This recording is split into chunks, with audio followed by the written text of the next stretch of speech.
Should I replace my furnace and AC at the same time, or should I just replace the unit that broke down? I get this question all the time. Hi, I'm Miriam Johnson, co-host of the TV series Home Time. Deciding to replace one or both pieces of heating or air conditioning equipment can be a real dilemma. You may be tempted to just replace the unit that's giving you trouble, and then replace the other unit at a later date.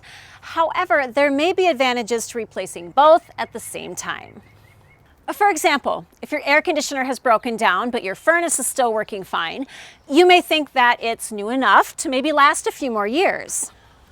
The problem is the older furnace is also older technology, and that can be problematic. Old and new technology don't work well together, and therefore you're not going to get that energy efficiency that you paid for with your new AC. Furnace and AC systems built today are more energy efficient than ever.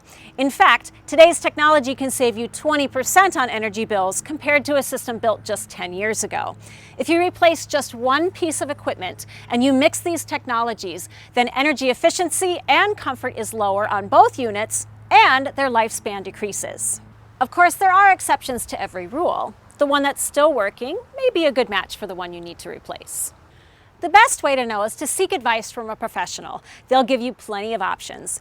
If you need more information on replacing your furnace or AC, give us a call. We'll be happy to help you out.